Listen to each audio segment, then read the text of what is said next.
सो दोस्तों, कहानी की शुरुआत तो हम बाद में करते हैं, लेकिन पहले आप ये टीजर देखिए।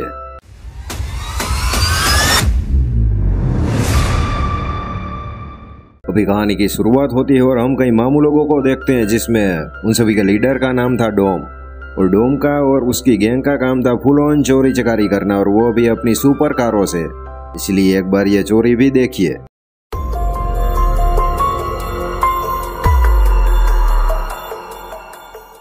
अब एक दिन हमारा डोम की जिंदगी थोड़ी सी उलट पुलट जाती है, क्योंकि एक दिन किसी अनजान शख्स का कॉल आता है कि डोम की गर्लफ्रेंड की मौत हो चुकी है। इसलिए डोम वहां पर जाता है और फुल ऑन दुखी हो जाता है। दूसरी साइड पुलिस वालों की खुफिया एजेंसी भी थी, जो डोम और उसकी गैंग को ढूंढ रही थी। और इस साइड डोम को अच्छे से पता था कि यह कोई मामूली मौत नहीं है, क्योंकि उसकी गर्लफ्रेंड की किसी ने जानबूझकर मौत की गई है। इसलिए डोम अपनी मासूका के मर्डरर की तलाश में था।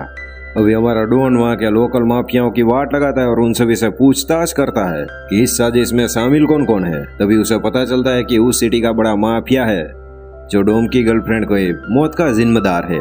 इसलिए शाम को एक रेस होने वाली थी, जिसमें हमारा डोम पार्टिसिपेट करता है, क्योंकि रेस जीतने के जरिए ही वो बड़े माफिया तक पहुंच सकता था, क्योंकि वो रेस बड़ा माफिया ही करवा रहा था। और दूसरी ओर एक पुलिस वाला भी था, जो धीरे धीरे डोम के पास आना चाहता था और उसे पूछताछ करके उसे जेल के सलाखों के पीछे डालना चाहता था। जरा देखिए दोस्तों एक बार ये रेस।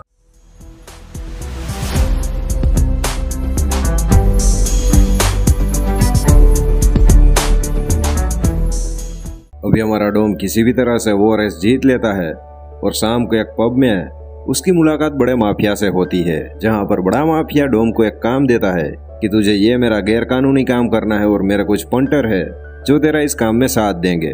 अभी शाम को डोम अपनी एक जगह पर जाके कार रोक देता है और पंटर उसे पूछते हैं कि क्या हुआ।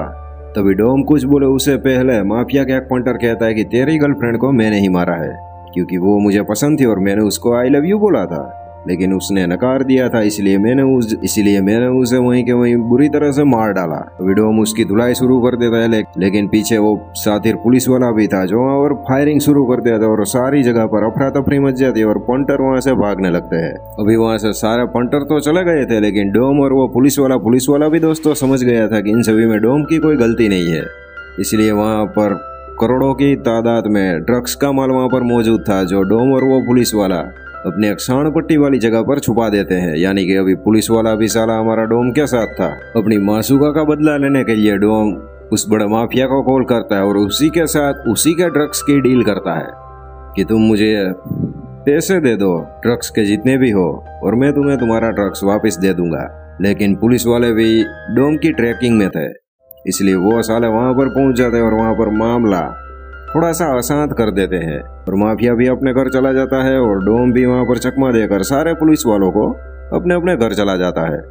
लेकिन दोस्तों, हमारे डोम के अंदर आग इतनी ज्यादा थी अपनी मासूका का बदला लेने की, इसलिए वो भी शांत बैठने वाला नहीं था। क्योंकि माफिया एक दिन चर्च में जब भगवान के दर्शन करने के लिए गया था, तभी हमारा डोम भी वहां पर पहुंच गया था और उसे बंदूक की नोक से उठा लिया था।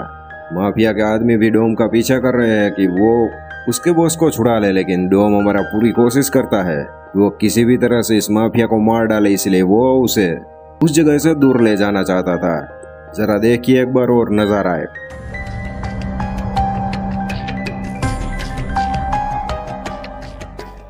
आखिर में डोम के हाथों माफिया का वो पंटर चढ़ जाता है जिसने डोम की गर्लफ्रेंड को मारा था। इसलिए डोम उसे बुरी तरह से दो कारों के बीच में कुचल देता है और अपनी मासूका का मौत का बदला ले लेता है।